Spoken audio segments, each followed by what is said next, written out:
expectations, like not saying like, oh, we need to win a national championship or oh, we need to win this certain amount of games. I feel like for me the expectation is that we just continue to play above the standard and play Oklahoma softball. For me, I just want to have a joyful season, and I feel like we don't really need to change anything that we're doing. Just continue to teach to the younger group and just kind of let them know that knowledge that we kind of know and just pass it down. Yeah, I think same for me, like senior year, just going out with a bang. I think every year we kind of have that culture and that standard, like she said, and it's just showing up every day. The chip on our shoulder, and I think we can't get complacent and just expect the wins to come to us, and it's constantly grinding and working harder than everybody else. So. Is it hard not to get complacent or stay on top of that and make sure that doesn't happen when you have the success that y'all have had? No, I don't think it's difficult because in the end, like the accolades and the trophies, they're temporary. And I think for a lot of us, our purpose is not just to win, it's to glorify the Lord. And I think when you focus on the outcomes in the end, when it's already written, that's when you can get out like beside yourself.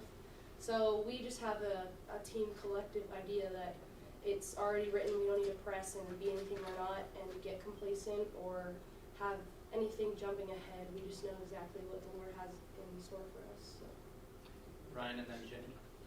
Got one for each of you. Alyssa, just on the field, Coach just talked about TRA playing a lot of short beside you. What's that dynamic been like as far as just like learning each other's voices, being next to each other, supposed to around the corner there at second? Well, I played third next to her in travel ball. We were on the OC Bat Busters together, so it's kind of just going back to the olden days, and we already have a really good feel together, and she constantly talks to me, and we're on the same page at all times, so it's been really fun, again, just to be right next to her, but again, defense is really fun for both of us, so just communicating a lot, and I think just us experiencing so many years playing together, we've just got it down. Yeah. And then Jayda, I know you're both veterans, but you are part of the group of 5 that have been here from the beginning, starting your last roll through. Have you had a chance to enjoy this process with not just the whole team, with those 5, as well as preparing for this? Like, are you able to balance that coming into your last year? Yeah, I feel like the core 5, and it's so crazy that Brito wasn't there for like the first one because I feel like she's been here for so long. But I feel like we just truly find joy in the grind, like the complacency thing. Like, it is truly fun to, like, grind throughout the fall and, like, even during this time. So, like, when you get in the World Series, you feel so confident because you know that there's no one that has worked harder than you. And just the joy that this group has, and like she was saying, like, we live for the Lord. And so when we just know that it's already written, we can just go out there and have a blast. And I feel like that's where we find the joy, our core 5. I'm adding Brito to that. 6. 6. To both of you, I know obviously with your talent, a lot of it'll be sort of the off-field and the chemistry and stuff that really determines how good you guys are this year. One of the things I think has been interesting to hear Patty talk about, like having individual meetings with you guys, whether it's coffee or breakfast or whatever. What are those sorts of interactions? What do you take from those? What do you hope she takes from those? And how do those, the fact that your head coach has taken the time to do that, just the impact you feel like that has on the team? I think it just kind of goes to show how she's personable, and she knows like we have lives outside of softball, and they can get difficult at times. And if we can be real with her, like in coffee situations, breakfast, whatnot, but I think that kind of creates that chemistry and relationship within a coach and a player to where, like, if we're struggling, we don't have it that day, we can go up to her and be like, hey, coach, like, it's a rough one today. This is all I got, but I'm letting you know, like, this is where I'm at. And that's just, like, that vulnerability. And for her, too, she can come into our space and being like, you know, we're human, too. We don't have it today, but, you know, we're going to give everything we have as coaches. And it's just that understanding that I think it creates. I think it's important to know that Coach Gasso is a person. You kind of go through this recruiting process as like, oh my gosh, that's Coach Gasso. Like, I can't do this or I can't do that. And Coach has done really well with having those sit-down conversations. Like, we talked about my boyfriends, and Coach is actually one of the first people I texted when I got engaged. I was like, hey, Coach, I got engaged. And, like, her having those, like, personal conversations, knowing that, like, I can feel comfortable with her with, like, my personal side of things. And even for the freshmen to see, like, I can go to coach and talk to her as not just Coach Gasso, but as, like, a mom, kind of. But you got to know when and where, but, like, I can always call coach on the side and have that personal conversation with her.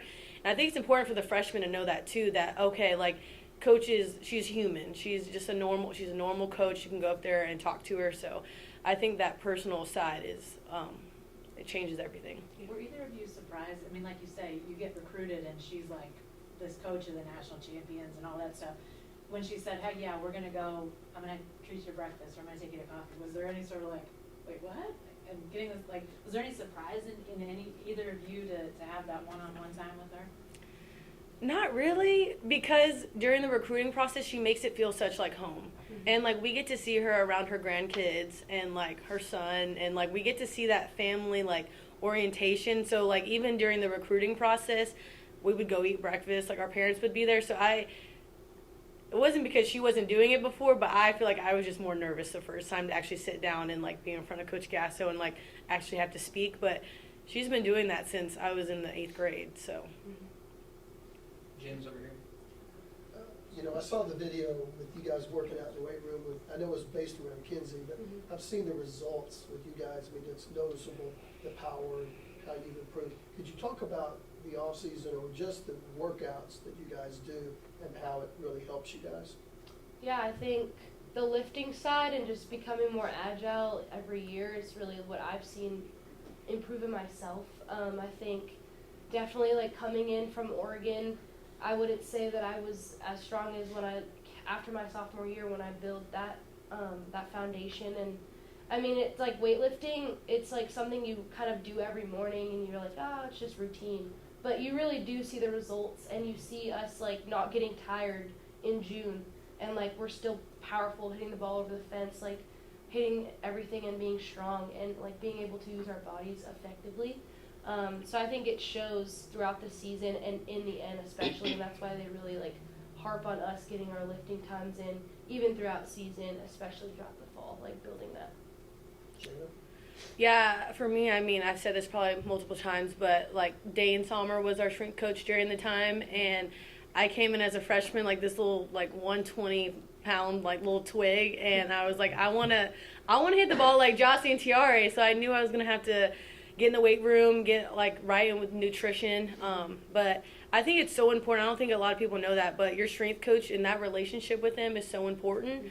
I trusted Dane with everything that I was doing, and he gave me plans that I could take over the summer, over Christmas break. And, I mean, you can tell last year I hit, like, double or whatever, a lot more home runs than I did the previous years. So just, like, trusting your strength coach and having that relationship, and then also with, like, the nutrition side, making sure that you're eating right is very important. You guys are going to play some really good competition this weekend. I think 4 teams been in the tournament, at least 3 did. You guys even think about that yet, or is it just a game? Or, I know you guys did a good pregame, but do you worry about competition going into this opening weekend? No, I think it only makes us better, and I think excellence craves excellence, and I think when people give us their best, it only makes us better. So I don't think we take it as, like, anything to watch out for. It's more of just, like, a growing moment for both teams, honestly. And playing someone really competitive early on in the year really gives you an idea of where you're at, both sides of the ball. So I think those games are really important. Like you saw it last year, like, facing those top 5, Power 5s. It made all the difference for us to see where we were and then grow from that point on. But we're excited because those are just really great teams, well coached, so, yeah. Just a couple more, Eric, followed by Eli. I want to ask you guys, Coach Gasso said matriarch in the pitching staff is Nicole. Can you talk a little bit about her competitiveness and just how she's grown into whatever role you guys need her to do, she does? Yeah. I feel like Nicole is one of the most consistent pitchers I've seen around. I feel like she's low-key, like, underrated from, like, just the hard work that I see, and she's always getting out of jams. She's always being so clutch. But I just really like how calm and collected she is. So when she does get that big out and she, like, pumps us up, like, someone that normally doesn't get fired up, seeing them fired up makes you fired up. So I think she's going to be really good for us this year. I want to ask you also, also ask Coach Gasso about this. How does she challenge you guys? I know she always has her little competitive games. You guys have had success the last 3 years. What's it been like going into this season in terms of the way she's challenging you going into this year? Yeah, all the pitchers. I get really, really frustrated with our pitchers. They're not one-dimensional, so I could have a game plan, and they have 2 other game plans off of that. So, but going against that, like iron sharpens iron, you know, going against them, it's a mind game sometimes, which is kind of good that we're always constantly on our toes, always going against the best of the best. But, yeah, I really get frustrated with Nicole May and her changeup very often. Yeah, she's great because she can just go and spot to any part of the zone. And when you have pitchers like that can do both, and you have someone like Coach Rocha behind them, absolutely just analyzing hitters and to the max, just putting in all the work behind the scenes. She does a really great job with them and allows them to use their confidence to their ability. And you see them go up there and they're just very confident in what they're doing. They're sure of themselves and they know they could trust us as well. So it's been really cool to watch, and it also is very frustrating. In the fall, I think we're all ready to face other pitchers because they're just so good. So. There's the ways that Coach Gasso challenges you guys on the field to get you ready, but I also know, talking to former players, she's got a lot of creative ways of motivating you, movies, books. As experienced players have been here, how have you seen her use some certain tools like that, or are there perhaps some memorable ones that she has to get her messages across?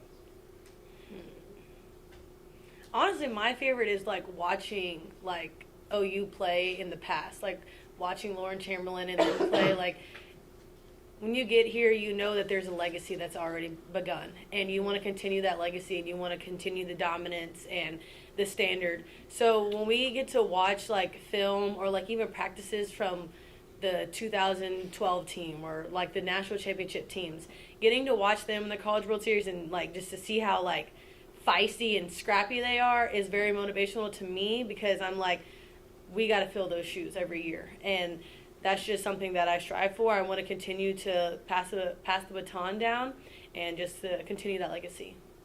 Yeah, I would agree with everything she said.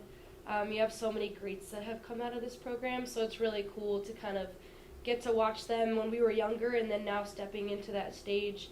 But like she said, it just motivates because you've seen the championship mindset from the beginning, and it's just kind of bled into us and how we kind of handle ourselves. But for sure, she does a great job of creating atmospheres for us all knowing the culture and what that standard is, and she does a good job of it each year.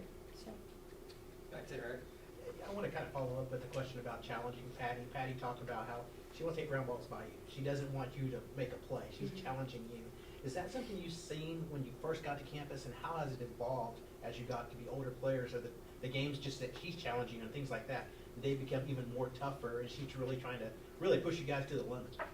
It's actually really fun, especially defense. I love making diving plays, and I feel like she's always like trying to just barely even bloop it like in front of me, or or even JT like hitting it to the wall. Like, I think it makes the game more fun when you know you're trying to chase something, you're trying to make a diving play, and when you see someone make a diving play, like it just gets you pumped up. Like when I see like Brito like make a backhanded double play like off one leg, I'm like, yes.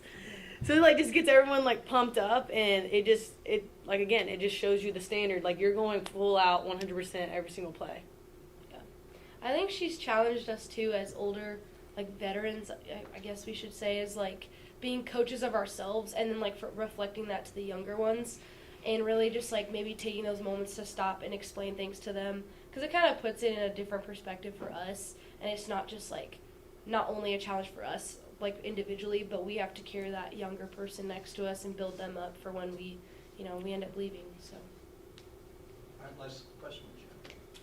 Jayda, Patty was talking about the historic nature of winning 3 straight and now going after a 4th straight. It just sounds crazy to even say out loud, but what goes through your mind when you hear something like that in the history that you guys are sort of chasing? It's an honor. It's an honor to think about it, and I feel like when I talk to my family about it, it's not really set in to me. I feel like right now I'm just living life. I'm living where my feet are. I just want to live a peaceful, joyful life just like anyone else.